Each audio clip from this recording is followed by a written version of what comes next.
The people in the background. Hey everyone, welcome back.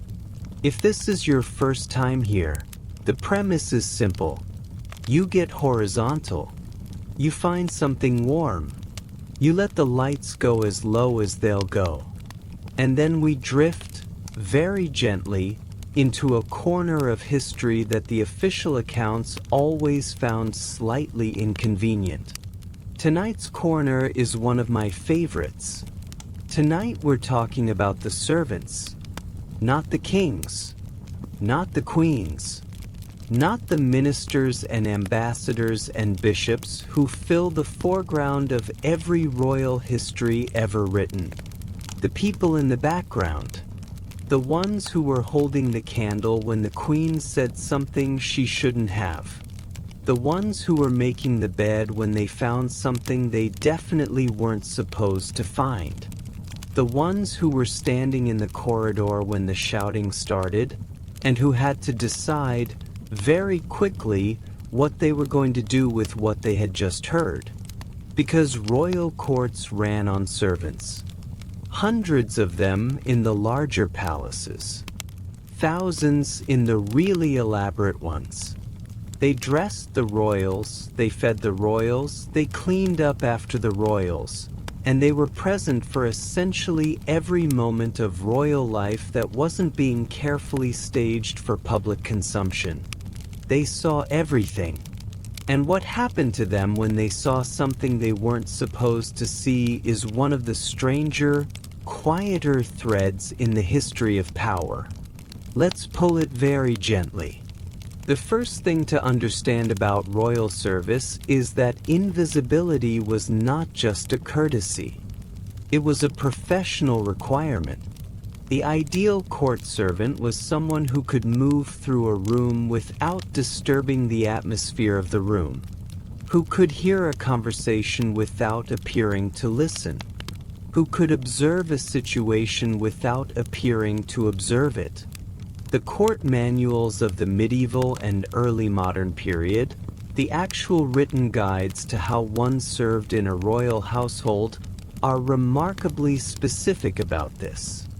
A body servant was not supposed to make eye contact unless addressed, not supposed to speak unless spoken to, not supposed to linger in a room once their immediate task was complete.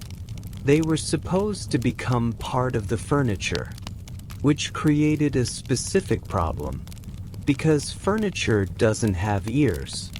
Servants did. And the royals, who had been surrounded by invisible servants their entire lives, had a tendency to forget that invisible didn't mean absent. They talked in front of servants. They argued in front of servants. They did things in front of servants that, if the servant later mentioned having witnessed them, could have serious political and personal consequences. And the question of what the servant then did with that information, and what the court then did with the servant, is the question we're spending this evening on. Let's start with the most fundamental category, the servant who witnessed something and said nothing. This was, by far, the most common outcome. Most servants who saw something problematic chose silence. Not because they were cowards, necessarily, because they were rational.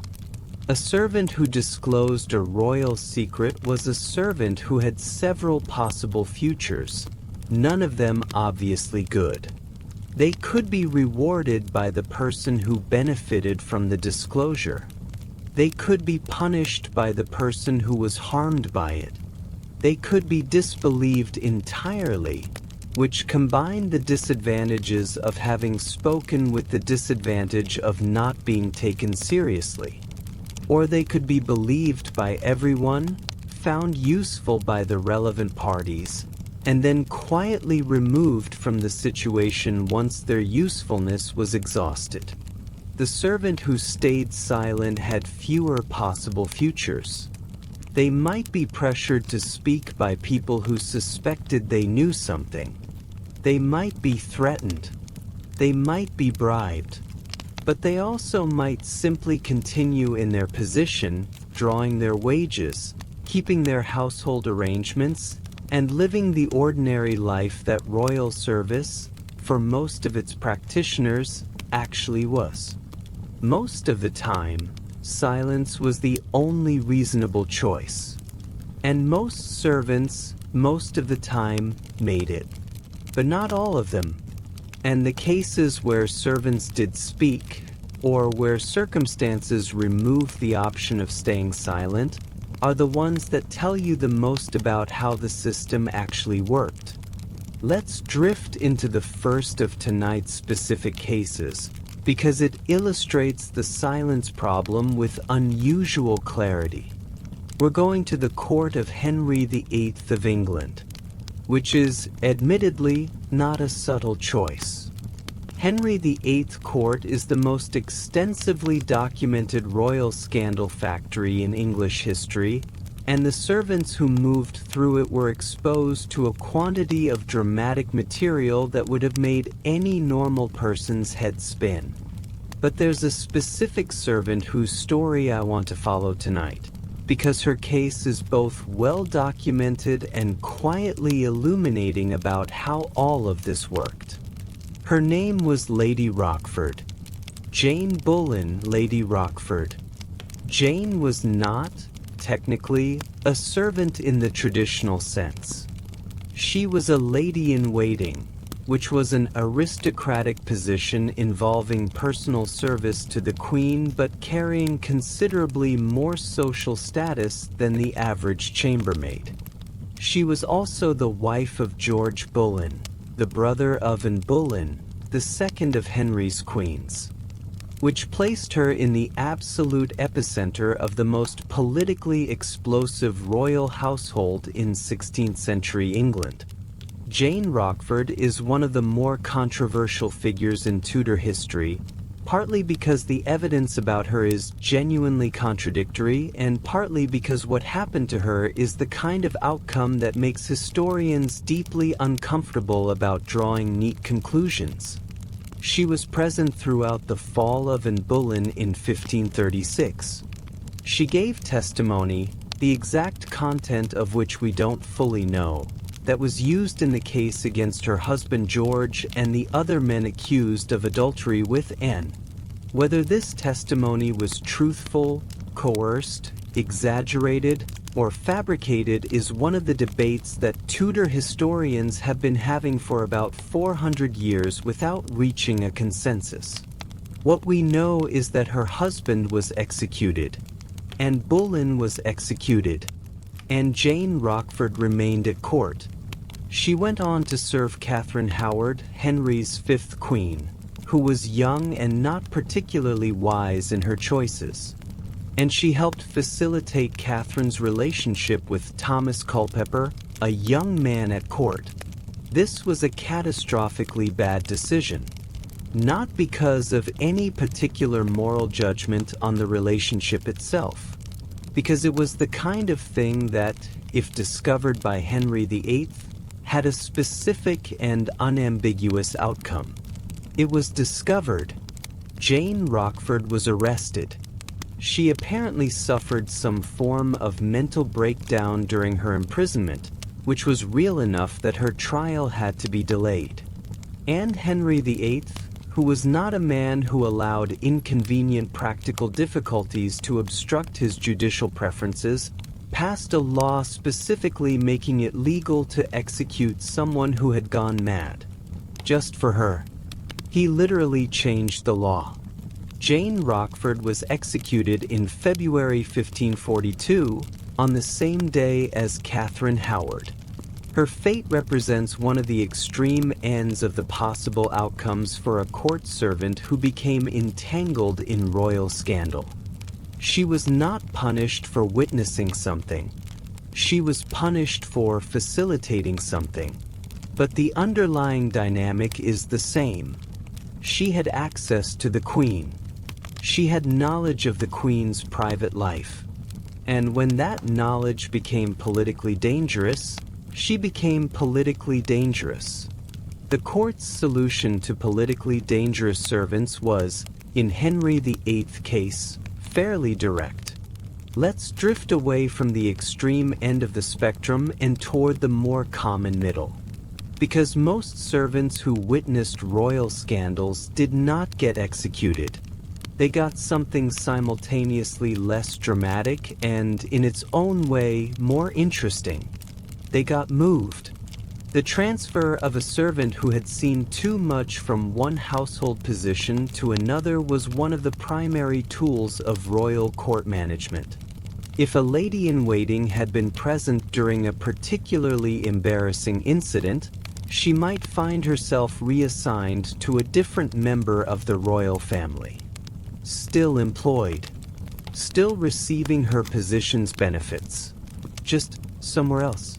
If a body servant had overheard a conversation that shouldn't have been overheard, they might be promoted, paradoxically, to a position that involved less proximity to the specific situation that was now sensitive. Promotion was a form of removal. The servant who knew too much was moved upward, to a role with more status and more distance from the dangerous knowledge they were carrying. This happened with enough regularity in the major European courts that historians have started to identify it as a systematic pattern rather than a series of coincidences. The court of Versailles under Louis XIV is one of the best documented examples of this kind of servant management, because Versailles was essentially designed as a machine for managing information. Louis XIV understood, with unusual clarity for someone born into absolute power, that information was itself a form of power. That controlling who knew what, and who could talk to whom about what, was as important as controlling who held which titles or which military commands. The architecture of Versailles was partly designed around this understanding. The servants' passages and back corridors that ran through the palace allowed servants to move between rooms without passing through the public spaces where other servants and courtiers might observe them. This had a practical function. It allowed service to happen without disrupting the ceremonial life of the palace. But it also had an information function. It created a separate channel through which certain things could be moved, certain people could be transported, certain situations could be managed, without those movements becoming part of the visible court record. Louis XIV personal servants, the people who were with him at the most private moments of his day, were among the most carefully managed individuals in France. They were well compensated. They were given positions of genuine social prestige. They were, as far as we can tell from the records, treated with an unusual degree of personal consideration by the king himself. And they kept their mouths shut with a consistency that impressed every foreign observer who commented on Versailles. Not because they were particularly virtuous, because the system had been carefully constructed to make their continued comfortable existence contingent on their continued discretion. The carrot was very good. The stick was implied. The stick was implied. Let's talk about what happened when a servant couldn't keep quiet, not because they chose to speak, but because they were asked. Directly, officially, by people with authority to ask. Because this is the situation that most often forced the quiet servants into the historical record. When a royal scandal became a legal matter, the servants who had witnessed relevant events were required to provide testimony. In the Tudor court cases we've mentioned, in the various ecclesiastical inquiries that investigated royal marriages, in the legal proceedings that attached to royal divorces and annulments and succession disputes, servants were called as witnesses. And the testimony they gave was considered significant. Sometimes more significant than the testimony of the actual parties involved. Because the parties involved had obvious interests. The servants were supposed to be disinterested. They weren't, of course. They had masters and mistresses whose favor they depended on. They had positions they wanted to keep. They had memories that were shaped by the relationships and loyalties that structured their daily lives. But the legal fiction was that they were simply reporting what they had observed. And the things they had observed were often the only evidence available of what had actually happened behind the closed doors of royal apartments. The annulment proceedings of Catherine of Aragon versus Henry VIII produced some of the most extensive servant testimony in English royal history. Catherine's household servants were called before ecclesiastical courts to describe the state of her marriage to Henry's older brother Arthur, the previous Prince of Wales, who had died young and whose brief marriage to Catherine was the theoretical basis for Henry's claim that his own marriage to Catherine was invalid. The specific question being asked was whether Catherine and Arthur had consummated their marriage. This is, from the servants' perspective, an extraordinary thing to be asked. They were being required to testify before a formal church court about what had or had not happened in the bedchamber of a royal couple on their wedding night and on the subsequent nights of the marriage. The testimony that survives is carefully worded. The servants who testified for Catherine's side described a marriage that appeared unconsummated. The servants who testified for Henry's side described a marriage that had clearly been consummated. Whether either group was telling the truth, or the truth as they understood it, or the truth as they had been persuaded to understand it by the parties whose interests they were serving, is impossible to determine at this distance. What's clear is that they were being used. They were pieces in a game being played by people with considerably more power than they had, and their testimony was being shaped and deployed toward ends that had been decided before they walked into the courtroom. Let's drift into a different kind of servant story. The servant who didn't just witness a scandal, but became part of it. There is a specific phenomenon in royal history that we might call the servant entanglement, where the servant's personal life and the royal personal life became so intertwined that separating them was no longer possible. The most common form this took was the romantic entanglement. Royal servants spent enormous amounts of time in close proximity to the royals they served. They were present at the most intimate moments of daily life. They saw the royals at their most human, and sometimes the royals saw them at theirs. The lines that were supposed to separate the royal from the servant, the employer from the employed, were maintained by social convention and institutional expectation rather than by anything more solid. And conventions, as anyone who has spent time in a royal court can tell you, were subject to erosion. There's a wonderful and slightly melancholy case from the court of James V of Scotland, who was the father of Mary Queen of Scots and a man with an extremely wide range of personal interests. James V, it should be said, was not the most faithful husband who ever lived. He had a number of illegitimate children, born to women of various social backgrounds. Several of these women were connected to his household or his court in ways that blurred the line between service and relationship. One of the more interesting cases involves a woman called Margaret Erskine, who was not technically a servant but occupied the kind of middle position in the court that James V seemed to find particularly interesting. She was the wife of a Scottish laird, a man of some standing. She became the king's companion, to use the polite term.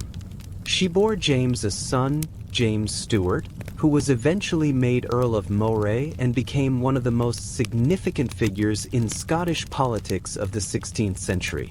What happened to Margaret after James's death in 1542 is instructive. She was not arrested. She was not punished. She was simply there. She had a son whose royal blood gave him a political position.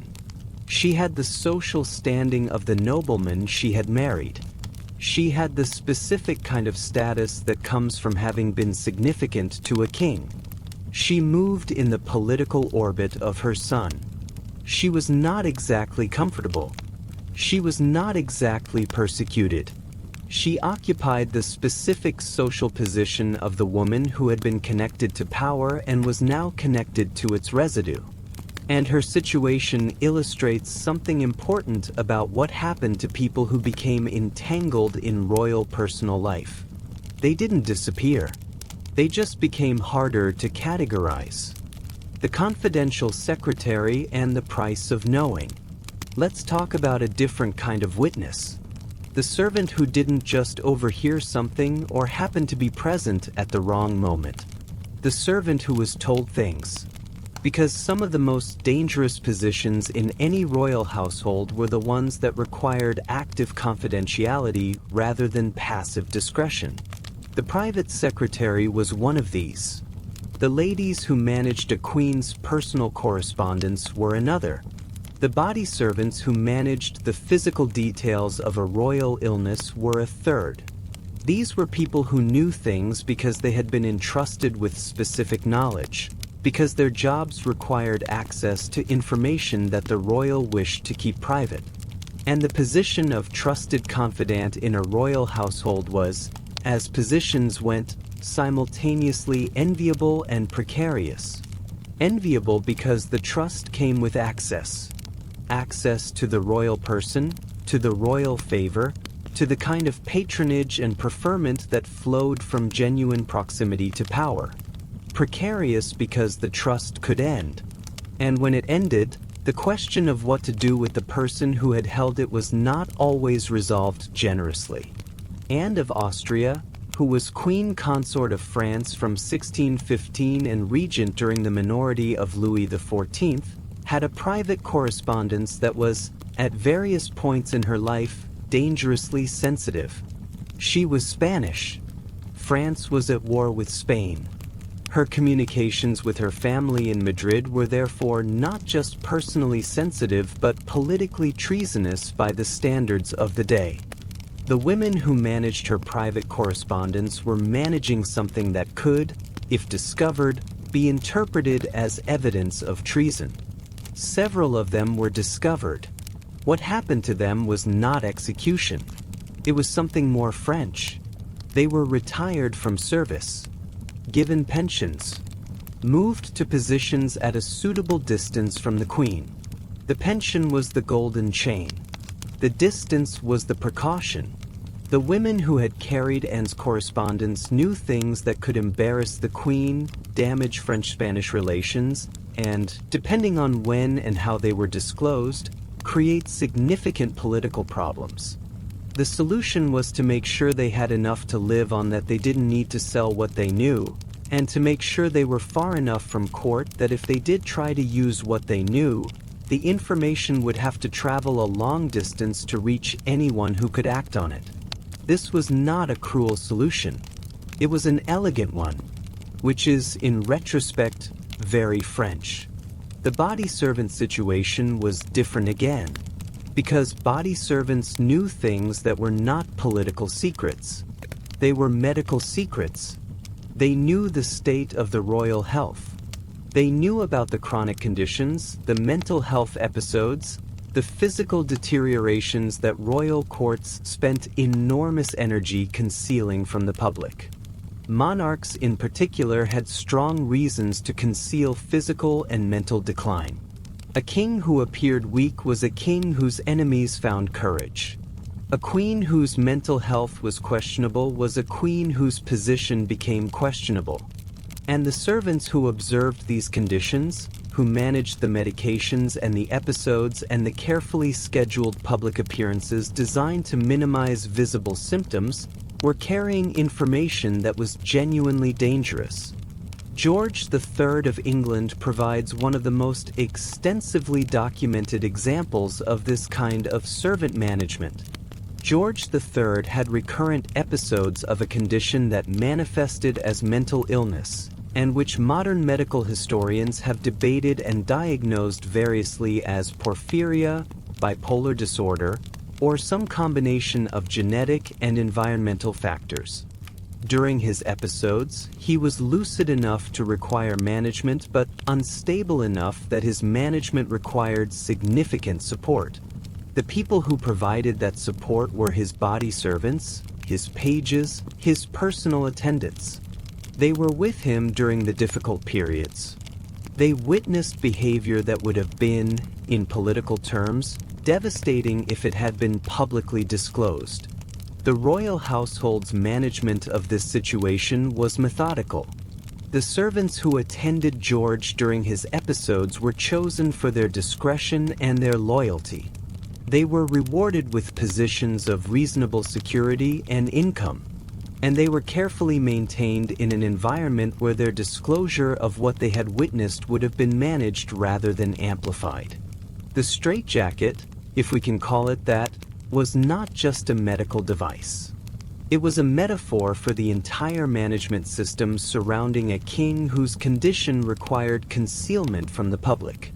The servants who operated within that system were themselves contained within it, not imprisoned, not threatened, but understood to be part of a structure that depended on their silence and compensated accordingly for maintaining it. Let's drift toward a case that involves a different kind of secret. Not health, not politics. Something closer and in some ways more dangerous. The servant who knew about the money. Because royal courts, for all their magnificence, frequently had financial situations that were considerably more chaotic than the public appearance suggested. Monarchs overspent. Monarchs gambled. Monarchs made gifts to favorites that the royal finances couldn't really support. Monarchs borrowed from sources they preferred not to acknowledge publicly. The servants who managed the private finances, who kept the accounts that were separate from the official treasury records, were managing secrets of a different order. They knew where the money actually went, and that knowledge was its own form of power. The household treasurers of the major European courts were not typically thought of as particularly powerful figures.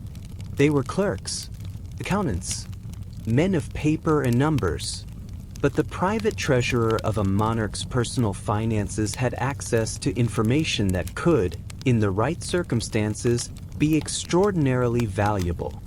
He knew which foreign merchants the king owed money to. He knew which favored courtiers had been paid from funds they technically shouldn't have been paid from. He knew the gap between what the king's public finances claimed and what the private accounts actually showed.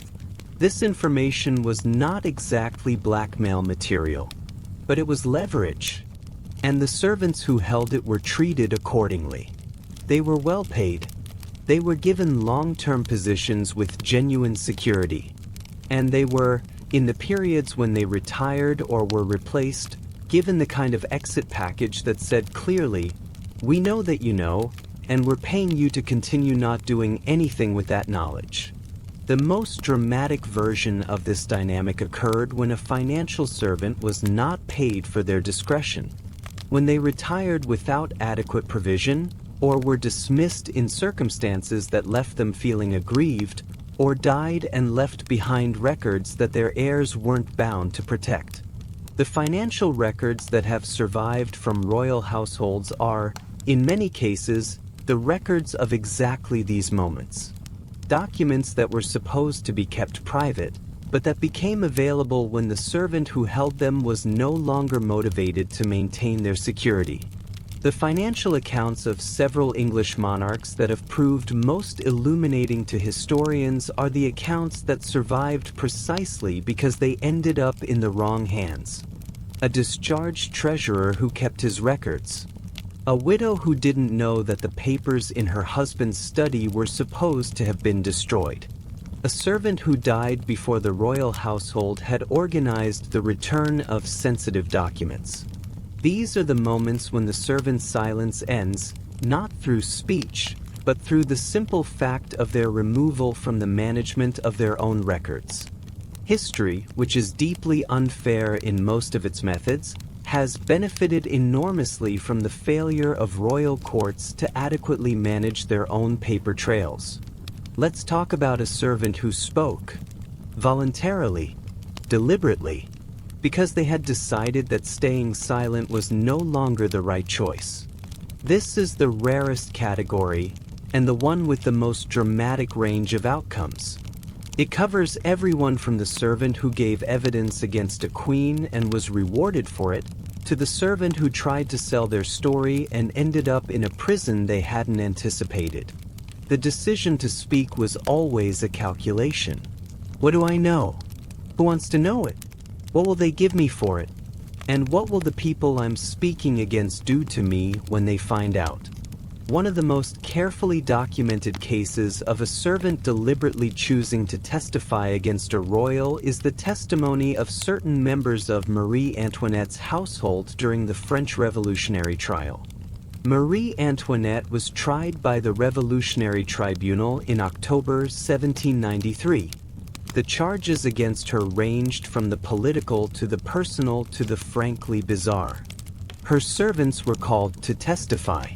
Some of them had remained loyal throughout the years of the Revolution, despite having no particular legal obligation to maintain that loyalty after the monarchy fell. Some of them testified for the prosecution.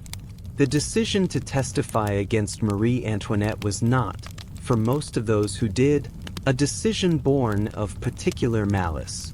It was a decision born of survival. France in 1793 was a country where association with the old regime's excesses was dangerous. Being identified as someone who had served the Austrian woman, who had managed her alleged extravagances, who had facilitated the lifestyle that the revolutionary press had made into a symbol of aristocratic exploitation, was not a comfortable position. Testifying for the prosecution was, for some of these servants, a way of demonstrating that they themselves were on the right side, that they had seen the excesses from the inside, that they were not complicit but witnesses. The distinction was not always believed, but it was strategically useful to attempt it. The most famous and most disturbing moment of Marie Antoinette's trial involved testimony that was almost certainly false. She was accused, on the basis of testimony, of sexual abuse of her son. The accusation was almost certainly fabricated, but it had been made by people in a position to make it credibly, people who had had access to the royal children, who had been part of the household structure that surrounded them. The testimony destroyed whatever remained of Marie Antoinette's public dignity. She responded to it with one of the most memorable statements in the entire record of royal trials. She said that nature itself recoiled at such a charge, and she appealed to every mother present. It was, depending on your perspective, either deeply affecting or a skilled rhetorical maneuver. It was probably both. But the people whose testimony had prompted it, the servants who had allowed themselves to be instruments of that particular prosecution strategy, were themselves part of the revolutionary machinery by that point. They were not independent actors choosing freely. They were people in a situation where the choices available to them had been narrowed to options that were all, in various ways, terrible. The witness who disappeared. Let's talk about the most extreme outcome. The servant who disappeared. Not arrested. Not transferred. Not pensioned off. Simply gone. Because the gap between those who were managed and those who were removed is not always as clear as we'd like it to be, and the removal of witnesses who knew too much was not an invention of the 20th century. It was a feature of royal courts as long as royal courts existed. Most of the time, when we say a servant disappeared, we mean they disappeared from the historical record, which might mean they moved to a different household, retired to their family home, died of ordinary causes at an ordinary age, or it might mean something else. The historical record doesn't always tell us which. The court of Ivan the Terrible of Russia provides some of the least ambiguous examples. Ivan IV of Russia, who earned his epithet honestly and comprehensively, had a court in which the management of unwanted witnesses was conducted with a directness that most Western European courts managed to avoid. Ivan's private moments were witnessed by a rotating cast of servants who survived those moments with varying degrees of consistency. The Oprychnina, Ivan's secret police and personal household guard, served many functions. One of those functions was ensuring that what happened in the Tsar's court stayed in the Tsar's court. The servants who worked in Ivan's household were not under the kind of managed, compensated, structurally maintained silence that we've been discussing in the French and English examples. They were under a more direct kind. The ones who survived were the ones who understood what was expected. And the history of Ivan's reign is, in part, a history of people who didn't understand that quickly enough. Let me come back to the Western European tradition, though, because the Russian example is the extreme and the extreme is less illuminating than the ordinary middle. In England and France and the other major courts, the disappearance of witnesses was usually accomplished through subtler means. The most common was the monastery or convent.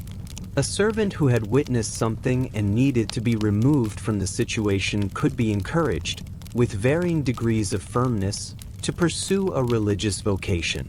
Convents, in particular, served this function with remarkable regularity.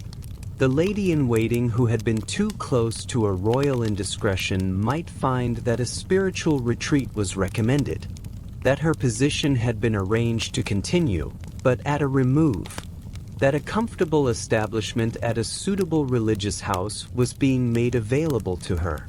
This was not always coercive. Some of these women may have genuinely chosen the religious life, but the timing of the choice, and the specific people being encouraged toward it, suggests that the recommendation was not always purely spiritual in its motivation. The convent accomplished what the court needed. The witness was physically removed from the environment where their knowledge was most dangerous. They were placed in an institution with its own rules of silence.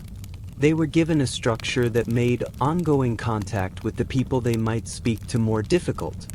And they were maintained, in most cases, in circumstances that were not punitive but that were distinctly contained.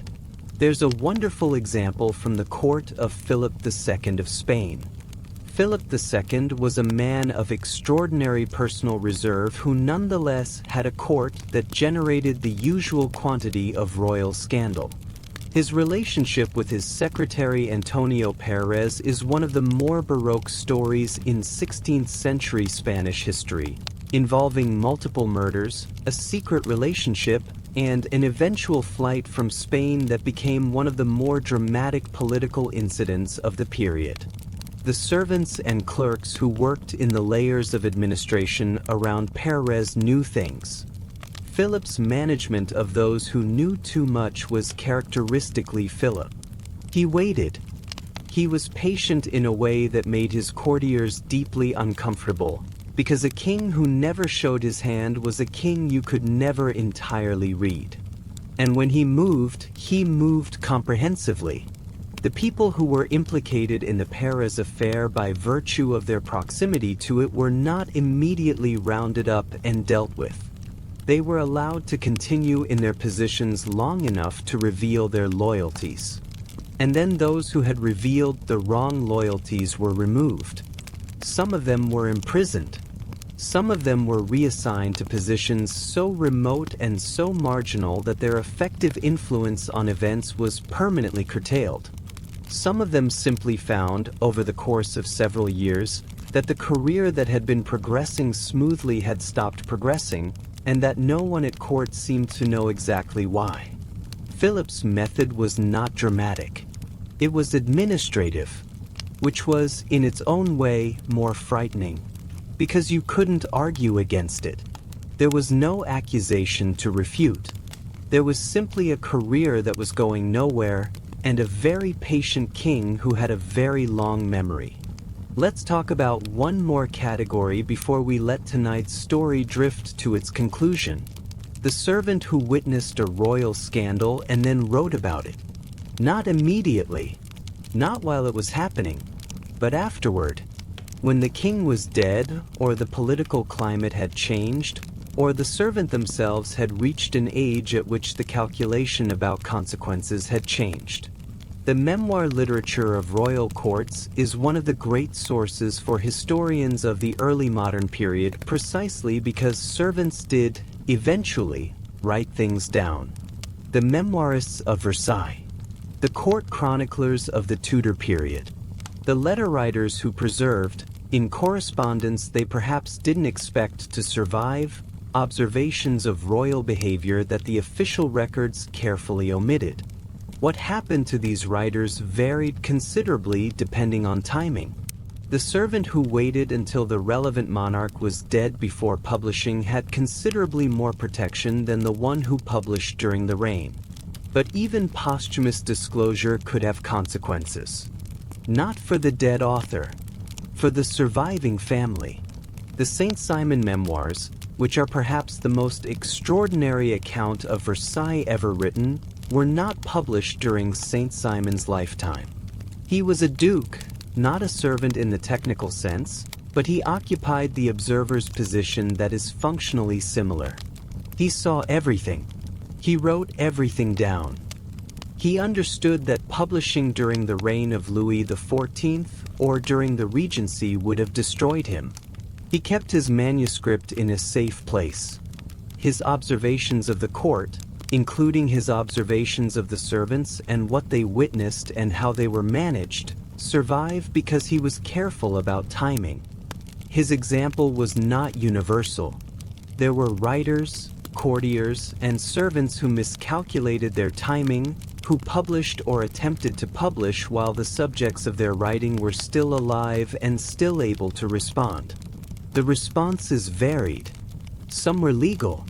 Defamation proceedings, seizure of publications, forced retractions. Some were more personal, social exclusion, the withdrawal of patronage, the ending of relationships that had provided both emotional and practical support. Some were administrative, the loss of positions, the denial of preferment, the quiet but comprehensive closing of doors that had previously been open. Part 4, What They Left Behind. We've been drifting through this story for a while now. We've talked about the servants who stayed silent and the servants who spoke, about the ones who were managed and the ones who were removed, about the memoir writers and the testimony givers and the ones who simply continued, invisibly, in the background of history. Let me bring it back to the beginning. The basic question was, what happened to them? And the honest answer is, mostly, they continued. That's the thing about royal service that history tends to underestimate. Most servants who witnessed royal scandals did not have dramatic outcomes. They weren't executed, or imprisoned, or pensioned off to remote convents. They were servants in a royal household. They had wages to collect and positions to maintain and other servants to manage and the daily work of making an enormous institutional household function.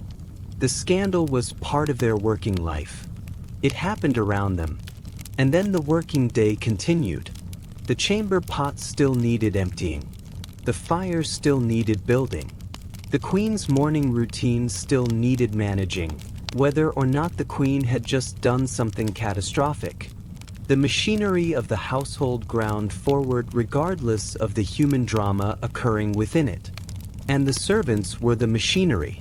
What the servants left behind, in the historical record, is mostly indirect. It's the testimony records that survive from ecclesiastical courts. It's the account books that show unusual payments to specific individuals in periods that coincide with sensitive events.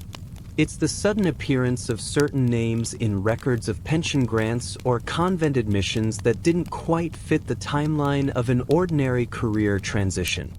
It's the memoirs that were written decades later, carefully, by people who had waited until the landscape was safe enough to navigate. And it's the gaps.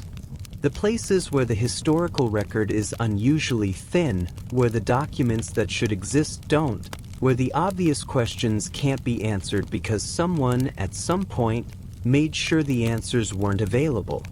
Those gaps are the traces of the servant management system. The missing documents are the evidence of a system that was very effective at making evidence missing. There's something that I find quietly affecting about this history. The servants of royal courts were mostly ordinary people doing a job. They were not seeking to be part of history. They were trying to collect their wages, maintain their positions, and live the lives that their circumstances allowed. And they kept getting pulled into history anyway, by the accidents of proximity, by the fact that power needed to eat its meals, and someone had to carry the tray, by the fact that royals, however elaborate their public performances, were people who needed help with ordinary things. And in helping with those ordinary things, the servants were present for the extraordinary ones. Some of them leveraged what they knew. Some of them stayed silent for decades and then, very carefully, began to talk. Some of them were moved or managed or encouraged toward vocations they hadn't sought. Some of them simply kept working until they retired, carrying their knowledge with them into an old age that the historical record doesn't bother to document. Most of them are lost to us. We know the kings. We know the queens. We barely know the names of the people who dressed them. Let me close tonight with a specific image, because I think it earns its place at the end of this particular story. In 1587, Mary Queen of Scots was executed at Fotheringhay Castle.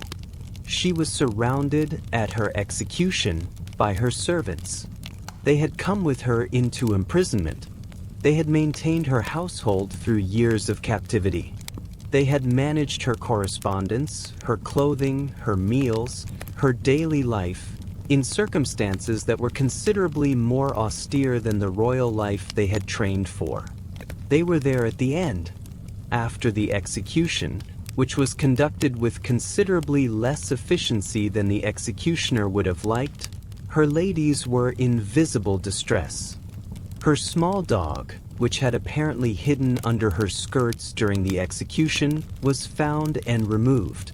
Her servants were escorted out. They were not immediately released.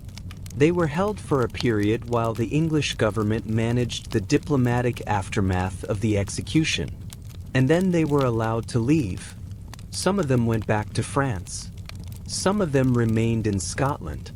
Some of them eventually found positions in other households.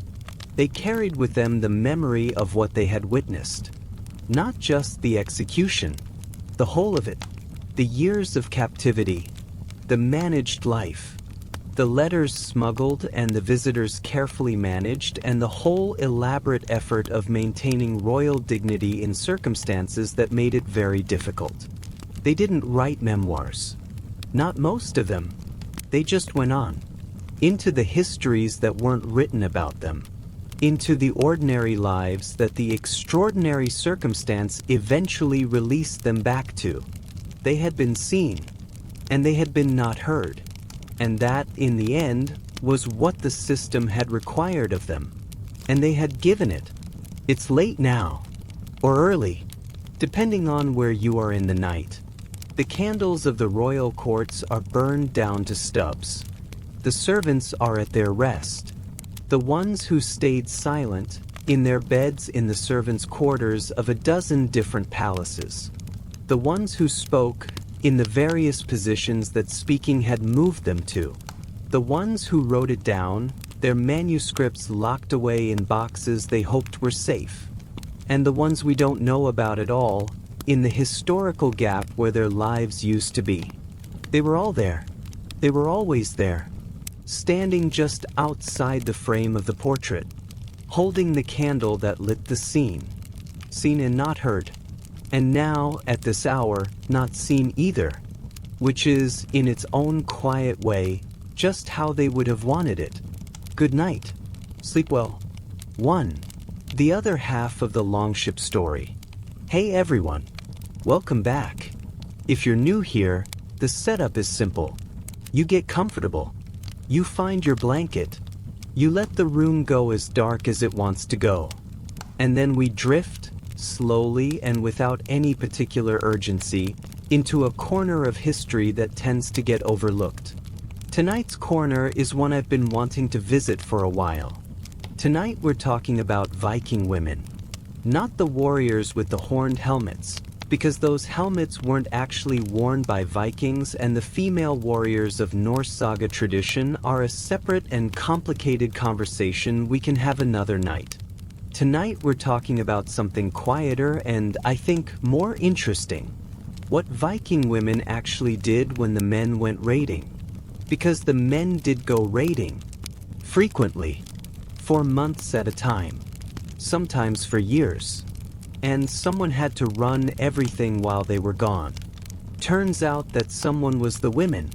And what they were given to run and how they ran it, and the legal and social structures that supported their authority to do so, is one of the stranger and more impressive stories in early medieval European history.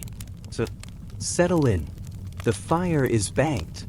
The longships have departed. The women are in charge. Let's start with the basics, because the popular image of Norse society is so thoroughly dominated by the raiding and the warring that the domestic reality tends to get lost in the noise. Norse society in the Viking Age, which will roughly date from the late 8th century to the early 11th century, was built around the farm, not the raid. The raid was important. The raid was how you got wealth quickly if you survived it.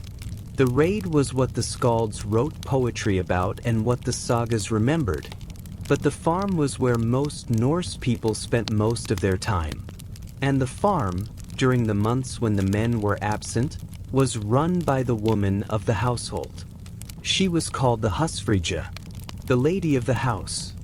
And the husfrige was not a decorative title.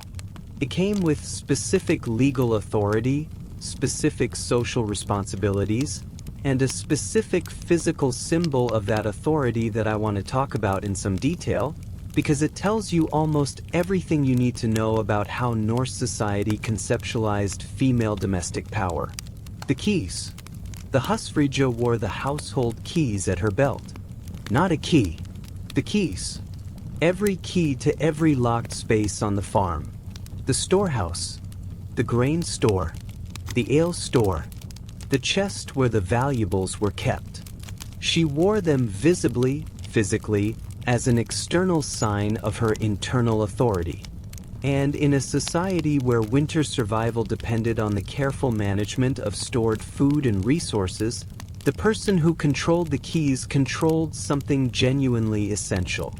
The legal framework that supported the husfrige's authority was more robust than most people expect. Norse law, preserved in later Icelandic legal compilations like Gragas, was not a system that treated women as legal nonentities.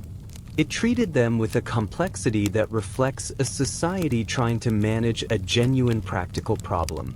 How do you run a functioning legal and economic system when a significant portion of your male population is away for extended periods? The answer, in Norse law, was to extend significant legal authority to the women left behind. A husfrige could make contracts on behalf of the household in her husband's absence. She could negotiate with neighbors. She could enter into agreements about labor, about the use of shared resources, about the management of disputes between households. She could appear in legal proceedings to represent the household's interests. She could manage the household's finances, make purchasing decisions, and direct the labor of everyone on the farm. This was not full legal personhood by any modern standard. It was conditional and circumscribed in ways that reflected the period's fundamental assumptions about gender and family structure. But it was considerably more legal authority than most contemporary European women had. And it was exercised constantly by a large number of women over significant periods of time. Let's talk about what the farm actually involved, because running the farm, sounds like a vague responsibility until you understand what it actually required. A Norse farm of any significant size was a complex economic enterprise. There was the agricultural work, the cultivation of crops, the management of livestock, the preservation of food for winter. There was the textile work, the spinning, dyeing, and weaving of cloth, which was not a hobby but a fundamental economic activity. Cloth was essentially currency in the Norse economy. It could be traded, used to pay labor, used as wergild in legal settlements. There was the management of household labor, directing the work of servants, of thralls in households that held enslaved people, of hired seasonal workers. There was the preservation and management of food stores, calculating how much grain and dried meat and preserved fish would be needed to keep the household alive through winter, managing those stores against a timeline that was not forgiving of miscalculation. There was the management of guests. The Norse obligation of hospitality was not optional. The husfrija was responsible for receiving and providing for visitors, for managing the social ceremonies around hospitality, and for maintaining the household's reputation for generosity, which was a genuinely significant social asset. And there was the medical care. The husfrija was typically the person who managed the health of the household. She maintained herbal remedies. She treated injuries and illnesses. She made decisions about care during illness that, in an era before any kind of professional medical infrastructure, were genuinely consequential. Running the farm was a full-time management role with no off-season. The textile work deserves its own moment, because it's the aspect of husfrija responsibility that modern audiences most consistently underestimate. When we say that Norse women spun and wove, we tend to think of it as a quiet domestic pastime. It was nothing of the sort. The scale of textile production required by a Norse household was significant.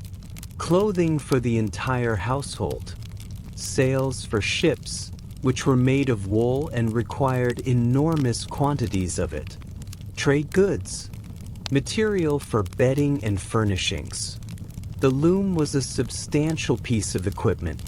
The warp-weighted loom that Norse women used was tall, freestanding, and required both skill and physical strength to operate effectively.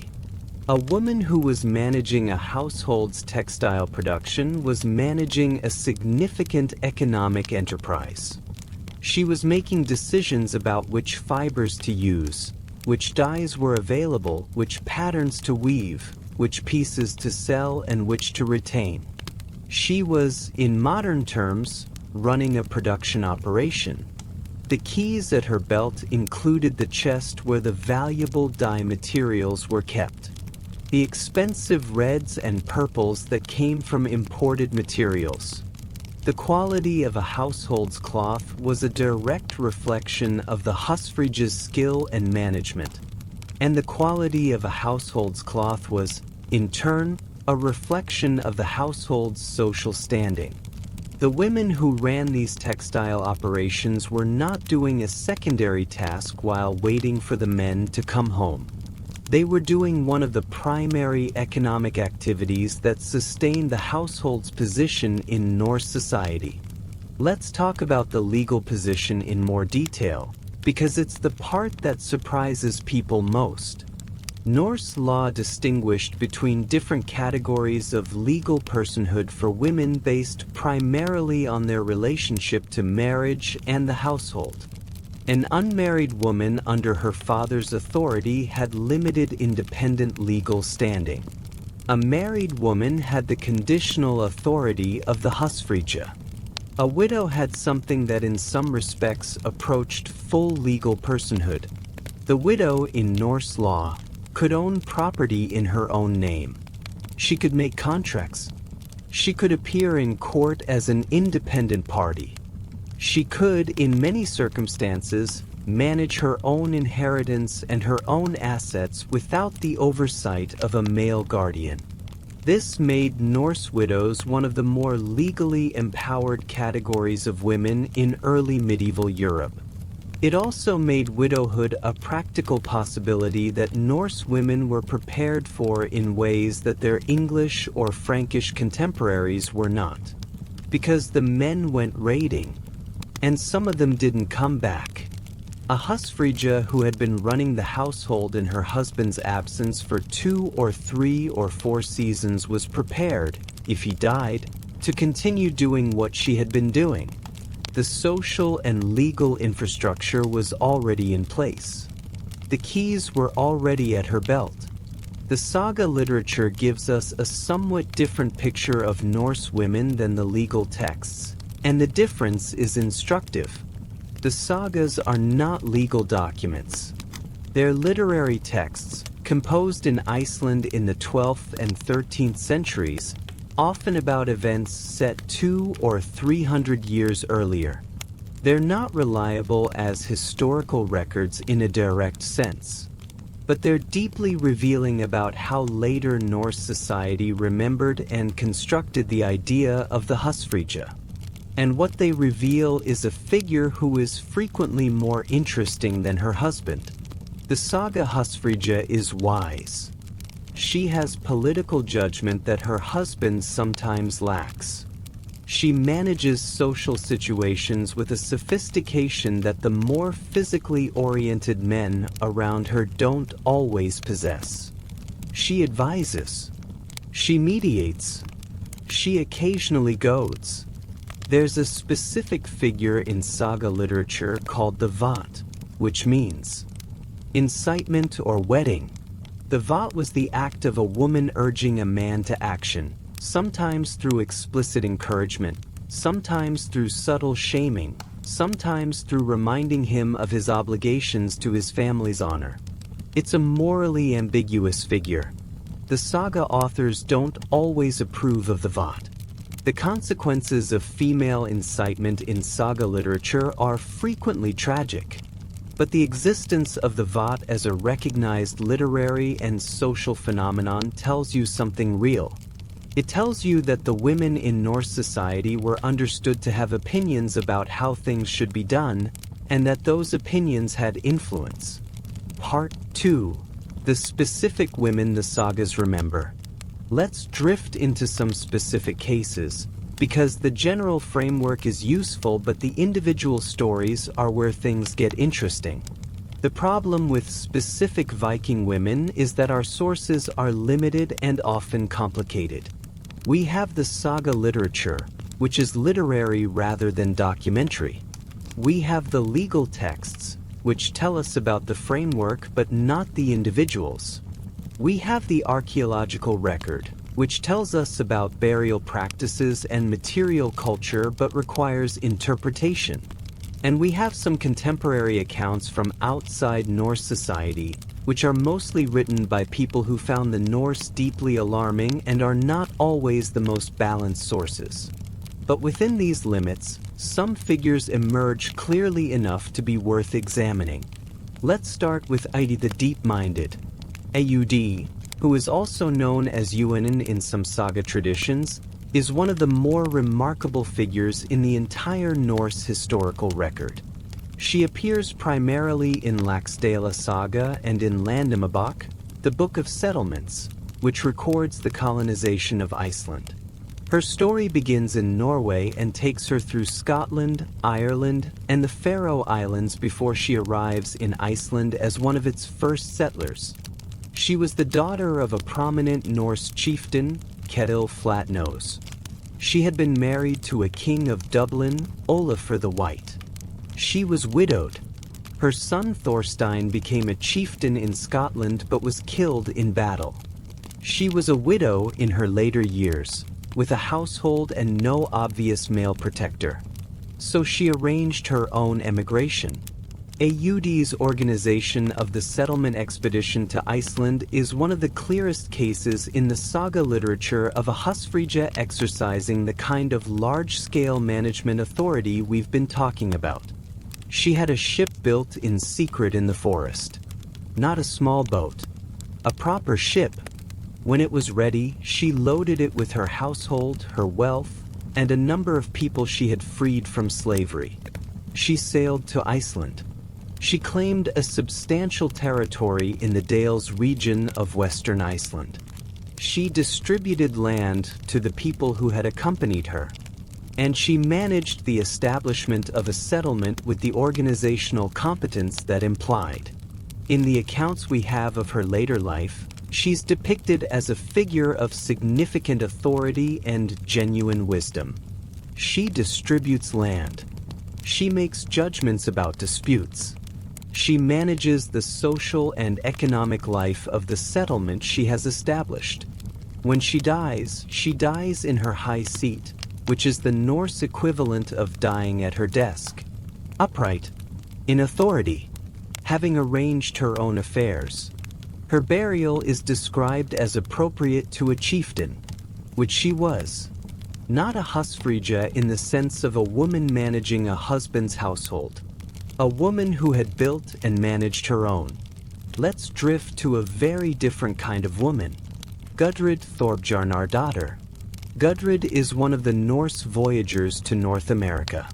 She appears in the Vinland sagas, the accounts of the Norse discovery of North America that happened around 1000 CE. She was twice widowed. She was present at the settlements in Vinland. She gave birth there to a son, Snorri, who is often described as the first European child born in North America. And then, after all of that, she returned to Iceland, converted to Christianity, and eventually made a pilgrimage to Rome. She became, in other words, one of the most widely traveled people of her era, regardless of gender. Her story is primarily preserved in the Vinland sagas, which have their own literary concerns, and the historical Gudrid is difficult to separate from the legendary one. But the outlines of her life suggest a woman of remarkable adaptability. She navigated the transition from the Norse world to the North American settlement and back. She navigated the shift from the old religion to Christianity. She navigated the specific challenges of a life that involved 2 widowhoods and multiple significant relocations. And she did it all with a biographical coherence that suggests someone making active choices rather than simply being carried along by events. Now let's talk about someone much more ambiguous. Freydis Eiríksdóttir. Freydis was the daughter of Eric the Red, the founder of the Norse Greenland colony, which makes her the half-sister of Leif Erikson, who led the first successful Norse expedition to North America. She appears in the Vinland sagas too, but in a much more complicated light than Gudrid. In the accounts we have of her, Freydis is capable of violence in a way that most saga women are not directly depicted as being. The most notorious episode attributed to her involves the Norse settlement at Vinland. She was part of an expedition that included 2 Icelandic brothers, Helgi and Finnbogi, who had brought their own group of settlers. The relationships between the groups deteriorated. The exact sequence of events is disputed, and the saga accounts are not entirely consistent with each other. The outcome, in the account that has come down to us, is that Freydis organized the killing of the Icelandic settlers, including the women among them, who she allegedly killed herself when the men in her group declined to do it. Whether this happened, and if so what exactly happened, is one of those historical questions that can't be definitively resolved. What the story tells us about how later Norse society remembered certain kinds of women is more interesting, in some ways, than the question of what literally occurred. Freydis represents the dark mirror of the husfrija. The husfrija exercised authority in service of her household's welfare. She managed resources, managed labor, managed relationships, managed the social fabric. Freydis, in the saga account, exercises authority for destructive ends. She is a figure of female power depicted as female danger. And the fact that the sagas felt the need to include her, alongside the admirable Aud and the remarkable Gudrid, tells you something about the anxieties that attended the reality of female authority in Norse society. Authority exercised by women was acceptable and even celebrated. Authority exercised by women without appropriate social constraint was terrifying. This is not a uniquely Norse anxiety.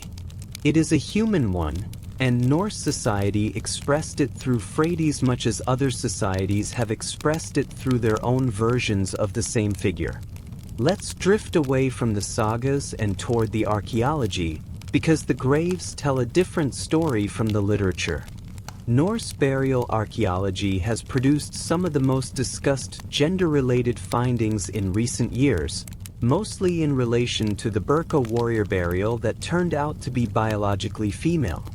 That's a conversation for another time, because the interpretation of that burial is genuinely complicated and the debate about what it means is still ongoing.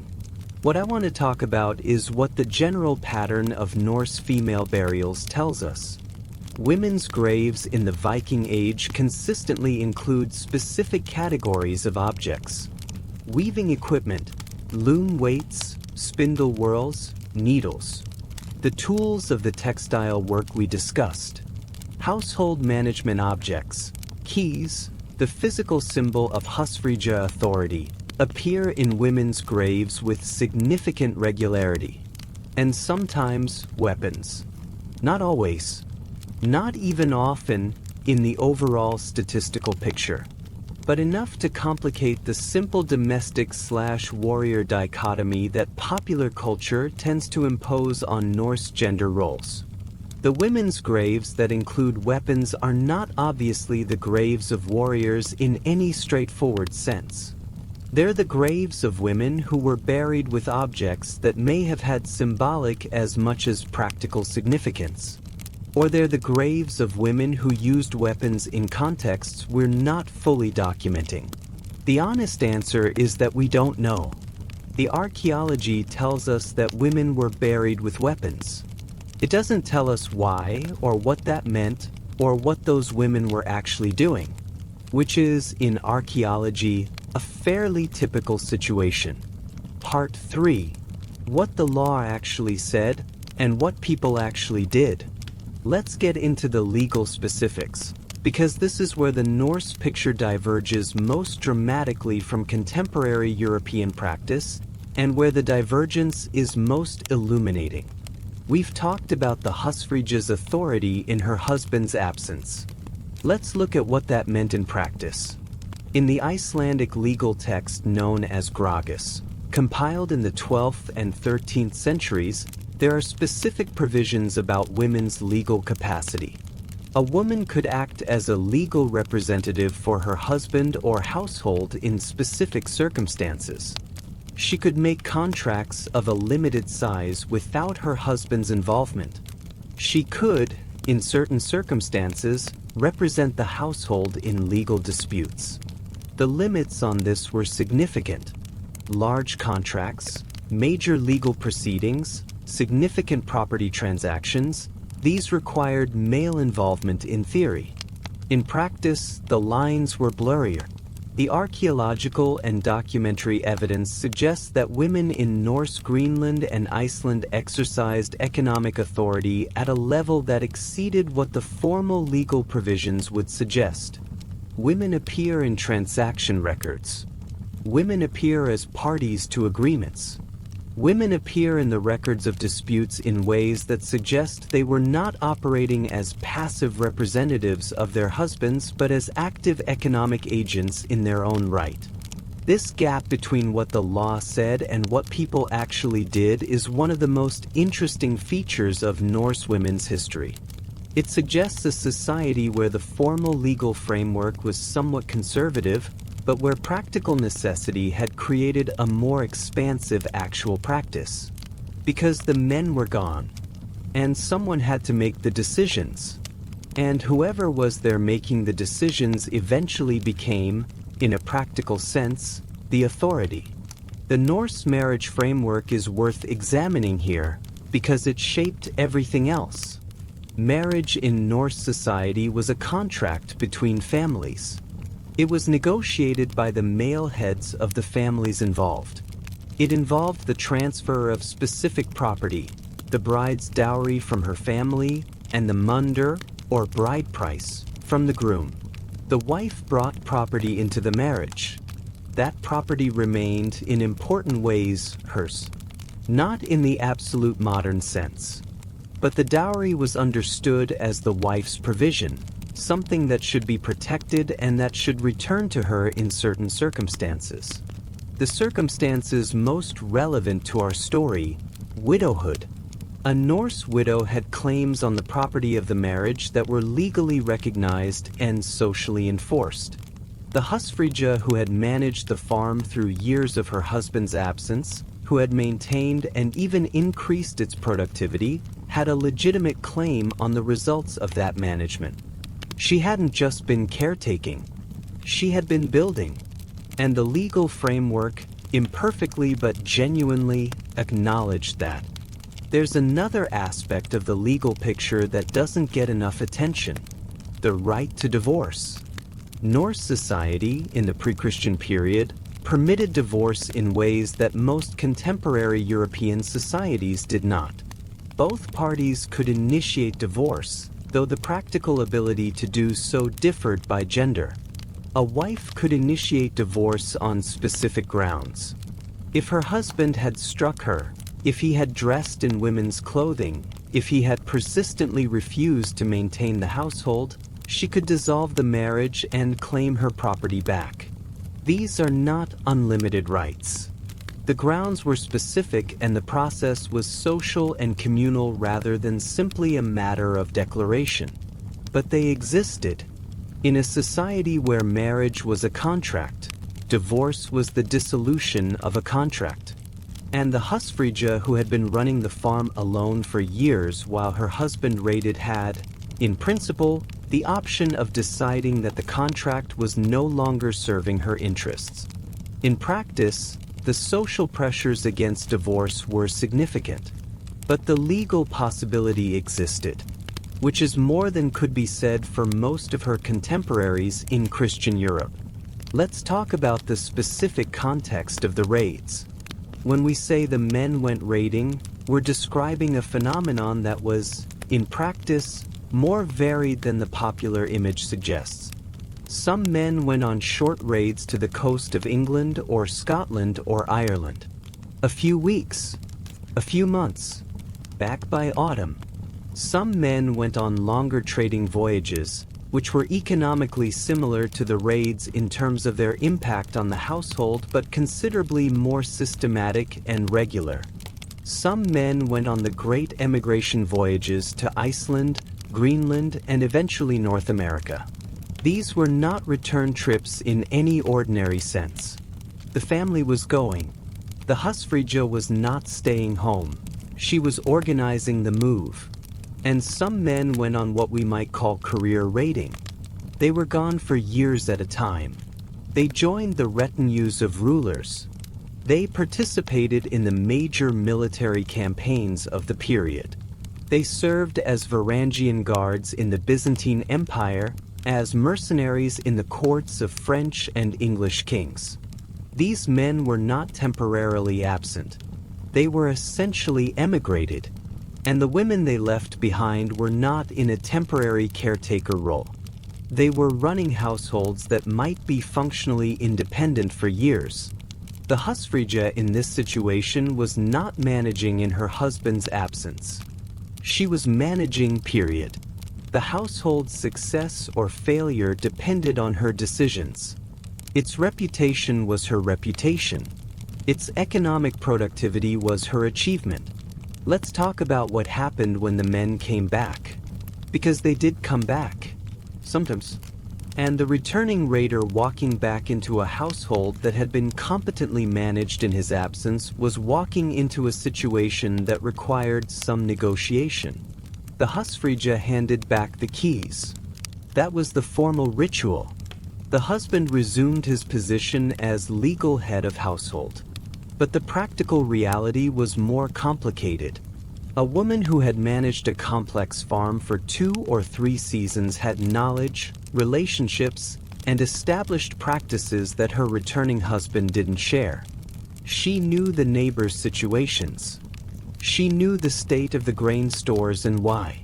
She knew which agreements she had made and why, and what the likely outcomes of those agreements would be. Her husband, returning from a voyage, was in some ways starting from a less informed position than she was. The records don't tell us much about how these transitions were negotiated. The sagas occasionally offer glimpses. They often show the returning man accepting his wife's accounting of events with an equanimity that suggests this was normal. He had been away. She had managed. She told him what had happened. He accepted it as the reasonable description of events by a competent person who had been there, which, when you put it that way, is the most natural thing in the world. Part 4. The Skaldic Evidence and what women said in their own words. We've talked about what the law said, what the sagas recorded, and what the archaeology suggests. Let's talk briefly about what women said, in their own words, which is a limited category because the Norse textual tradition is overwhelmingly male-authored. But it's not entirely absent. The Skaldic poetry tradition, which is Norse court poetry in a highly formal and technical style, has a small body of poetry attributed to women. These are called skaldkvinner, female skalds, and they appear in the Skaldic corpus in small numbers but with sufficient frequency to confirm that women participated in this tradition. The most well-known is Jorun Skaldmr, Jorun the Skald Maiden, who composed poetry in the early 10th century. Her poems are court poems, following the conventions of the Skaldic tradition. They are praise poetry for rulers, which is the most common Skaldic genre. But the fact that she was composing them, that she was known by name, that her poems were preserved, tells you something. She was operating in a tradition that was primarily male. She was doing it well enough to be remembered. And she was doing it in a world where the skills required for skaldic composition, the technical knowledge of meter and kenning and mythological reference, were skills that women could clearly acquire. The Eddic poetry tradition gives us more female voices, though most of these are voices speaking through the mythological and legendary framework of the poems rather than speaking as the poets themselves. The lament poems in particular are attributed to female speakers. Gudrun's laments for her dead husband Sigurd. The laments of other saga women for dead kinsmen. These are formally attributed to female voices, though whether they were composed by women or composed about women by male poets is impossible to say. What they tell us is that the Norse poetic tradition included a space for the expression of female grief, female anger, and female perspective. The women in these poems are not passive. They are enraged, or devastated, or planning revenge. They speak in the first person about their own experience. Whether the actual women of Viking-age Scandinavia had access to this kind of expressive register in their daily lives is a question we can't fully answer. But the poems existed. They were preserved. They were part of the cultural inheritance that Norse women participated in. And they suggest a tradition that acknowledged, at least in its literary dimension, that women had things to say about what was happening to them. Let's drift into one more area before we let tonight's story settle. The vulva. The vulva was a seeress, a woman who practiced a form of magic and divination called seer. She was a figure who appeared at farms and settlements to perform prophetic rituals. She was paid for her services. She traveled, usually, which was itself unusual for women of the period. And she occupied a social position that was, in some respects, outside the normal categories. She was not a husfrija. She was not defined by her relationship to a household and a husband. She was a specialist. A professional. A woman whose authority came from a particular kind of knowledge and practice that the community valued and that she alone could provide. The vulva appears in Norse myth, most famously in the poem Völuspá, where she speaks directly to Odin and tells him the history and fate of the world. She appears in the sagas, traveling from farm to farm, performing seer, receiving payment, moving on. She was not entirely respected. The practice of seer had an ambiguous reputation, associated with both genuine power and with a kind of social transgression that made people uncomfortable. But she was consulted. People wanted to know what she knew, and they were willing to pay her for it. The vulva represents a category of Norse female existence that sits outside the husfrija framework but illuminates it by contrast. The husfrija had authority because of her relationship to a household. The vulva had authority because of what she knew and what she could do. The husfrija's authority was conditional on the continuation of the household structure that defined it. The vulva's authority was personal. It traveled with her. It didn't depend on a husband's status or a farm's prosperity. Together, these two figures suggest a Norse society that had developed multiple frameworks for female authority, not just one. The domestic authority of the husfrija was the most widespread and the most socially embedded. But it was not the only kind available. And the existence of the vulva as a recognized and paid specialist suggests that Norse society was, in certain contexts, willing to acknowledge female expertise as a valid basis for authority. Part 5. The End of the Viking Age and What Was Lost. Let's drift toward the end of the story, because the Viking Age did end. Not all at once. Not cleanly. But the process of Christianization, which moved through Scandinavia at different speeds in different places, gradually transformed the legal and social framework that had supported the specific forms of female authority we've been discussing. The Christian Church brought with it a different set of assumptions about women's legal status and social role. It brought canon law, which was often more restrictive than the Norse customary law it was replacing. It brought a clerical culture that was, by its nature, male-dominated in ways that the Norse religious tradition had not been. And it brought a moral framework that was considerably less comfortable with divorce, with female religious authority, and with the kind of pragmatic legal flexibility that Norse law had developed around the realities of the raiding economy. The keys didn't disappear overnight. The husfrija tradition was too deeply embedded in the practical reality of Norse farming life to be dismantled by ecclesiastical ideology alone. But over the course of the 11th and 12th centuries, the legal framework within which Norse women operated became more restrictive. The divorce provisions narrowed. The independent property rights became more circumscribed. The female religious specialists, the vulvar, were increasingly categorized as practitioners of something dangerous rather than something useful. Iceland, because of its specific political and social situation, preserved elements of the older legal tradition longer than mainland Scandinavia. The Commonwealth period of Icelandic history, roughly 930 to 1262, maintained a legal framework that was rooted in the Norse customary law rather than in the canon law model. Icelandic women in this period continued to exercise the husfrija authority we've been discussing, continued to appear in legal and economic records as active agents, continued to be figures of genuine social significance. The saga literature, which is our primary source for this period, was composed during these centuries and reflects, at least partly, the actual social reality of women's authority in Icelandic society.